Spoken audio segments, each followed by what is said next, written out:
My name is Kathleen Cavern. I'm the project director for the Woodland Indian Arts Center in Lac du Flambeau and the development director of Northwoods Niji, which is a nonprofit organization that serves the Lac du Flambeau, Menominee, and Mole Lake tribes. And I wrote something, so just bear with me. And I want to thank the Robertsons, Denny and Sue Robertson, who own Dillman's, and Stephanie and Todd Scotteroo for hosting this event for the second year in a row. Dillman's has these brochures for their Creative Art Foundation. If you don't know about the workshops that they do, please pick up a brochure. The workshops vary in length throughout the summer, and they've got a variety of teachers that come in from all over the country to teach. For the past decade, Niji, the organization that I work for, which means friend in Ojibwe, is that right, Boise? Has implemented programs initiated and led by the tribes so that we can provide support, financial support, and infrastructure to help the tribes meet the goals that they've set for themselves. And in an effort at preserving and archiving and passing on the traditional woodland ways, in 2009, Niji was awarded a USDA grant to open the Woodland Indian Arts Center, which is in Lac du Flambeau.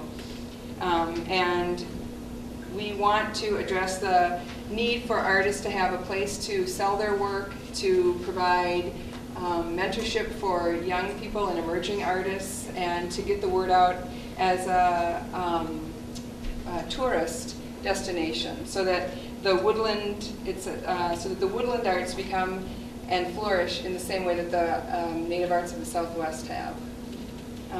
This program is made possible in part by a Wisconsin Humanities Council grant. And so part of that grant is the symposium this evening, and also there'll be documentation of master artists doing their artwork, which will then be videotaped and put on the website and distributed as an educational tool.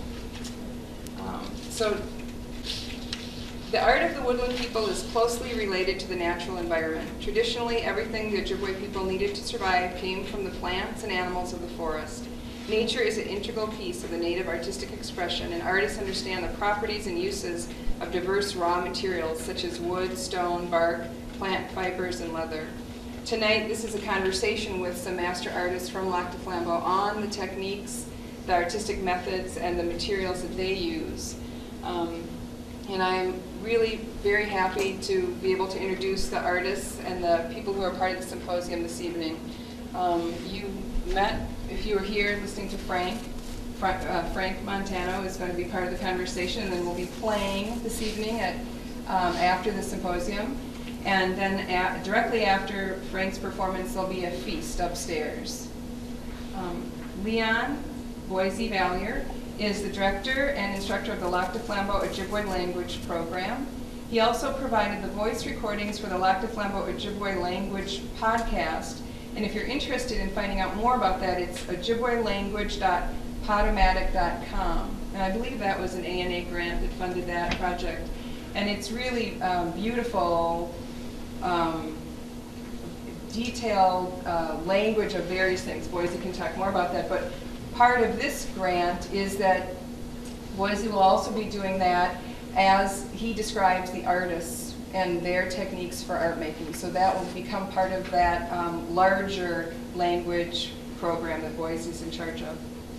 Greg Johnson is a master artist working in beadwork, birch bark, moccasins, regalia.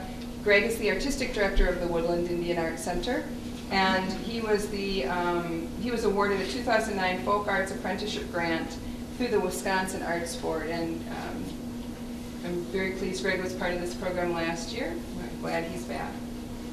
Jerry Labarge. Jerry is a decoy carver, and he's been carving fish decoys for several decades, learned his craft from his grandfather, and is frequently commissioned to carve fish.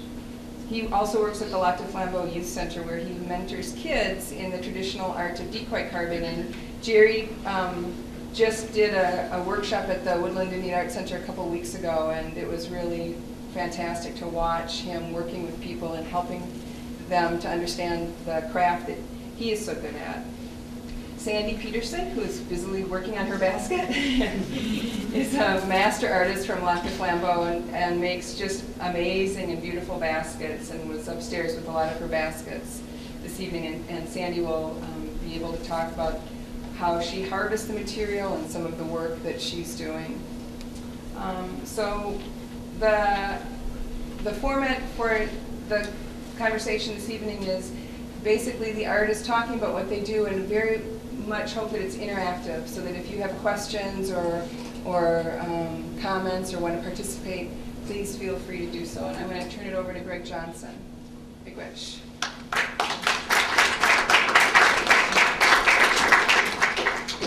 Hello everyone, bonjour. Welcome to the second annual Native American Art Symposium here located at Dillman's.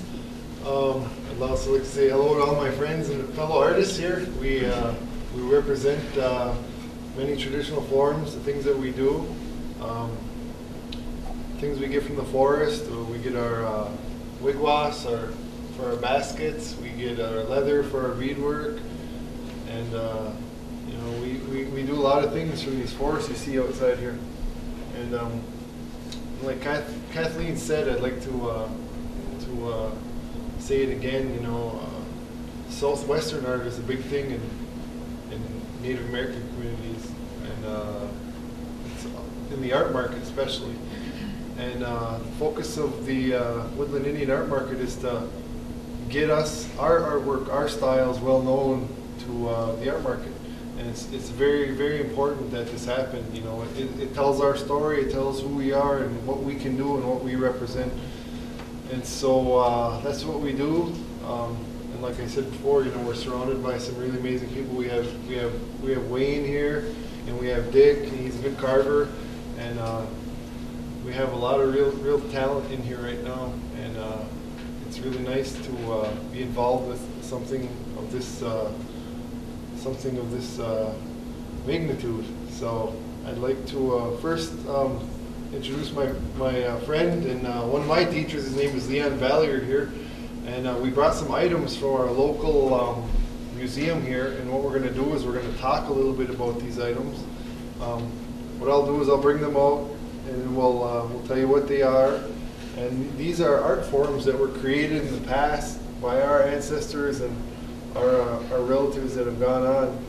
And some of them are still with us today, but some of them are unable to make these art forms anymore. And so Leon, this is he's a language instructor, and he writes the curriculum for Ojibwe language in the community college, the grade school, and various different educational services. And like I said, he's a good artist. He's a canoe builder. And you want to explain a little more about yourself, Leon? Okay. Welcome.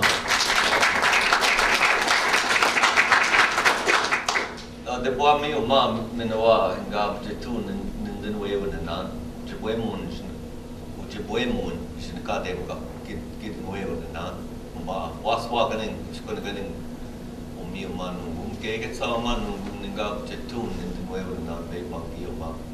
I just want to let you hear the sound of our language a little bit. Okay.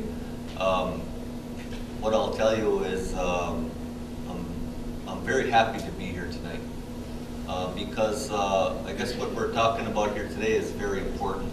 And what I'll be talking about here tonight, before Greg even opens the box here, what I want to do is I just want to create a mindset for everybody here tonight. And the mindset, I guess, is as we stand here today. What's the date today? 15th of August. Menomnikegizis, as we say in our language. And the year is 2010. Time goes on. And what I'll talk about is I know there are a number of people who have been blessed with long life that are amongst us this evening. I'm very happy that you're honoring us with your presence this evening. And so our elders that are in the room, they can talk about a time period. I can talk about my time period through my experience. and our elders that are here, they can talk about another time period before mine.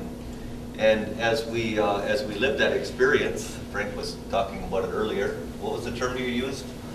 The perpetual experience. Eternal journey. Eternal journey. Eternal journey. I loved it when he said that. And the point I make is that there is the story of man, the history of man, and as we look at the history of man, it is a very diverse story.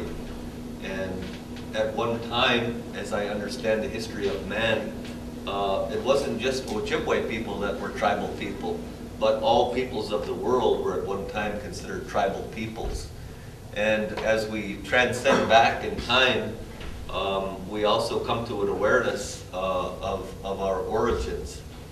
And as we look at that experience that's transcended over time, what we're aware of is that various art forms came into the world. Most people go way back to when people were putting drawings on caves. Okay, what did those drawings represent? And as we move forward to today, we've got people creating 3D animated graphics on computers. Okay, so that's quite a change in medium. Lots of different art forms.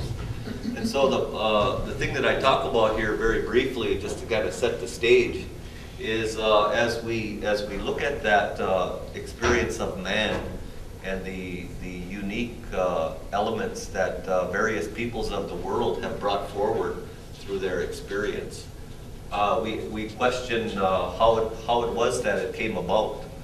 Why is it that some people were able to come up with the things they came up with? How were they able to do that? And so in my mind, what I like to talk about is I like to talk about two distinct categories. And in one category, what we talk about is function. Function. For instance, my sister here, what she's got here, this is a very functional object. Very functional indeed. And there's a great history and a great story about this wigwasi makak, as we call it in our language. There are many various types of wigwasi makak that exist. And as we examine wigwasi makak, we can talk for days and days and days just about wigwasi makak. But what we'll find is that its origins were in function, whether that was for people gathering berries, maybe they wanted to store wild rice in that basket, this, that, and everything else. There's many, many, many reasons for that basket. But also, as it's come to be, it also came about to be a very admired thing. And as people began the idea of embellishment, moving beyond just function, but now moving to the point where, as we see our sister here tonight, this wonderful etching that's being created here, and it brings this wonderful functional object to a whole nother level. And so we've got many, many examples of this.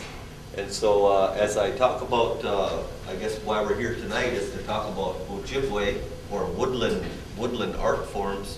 What we have to examine then is, again, the history of the times.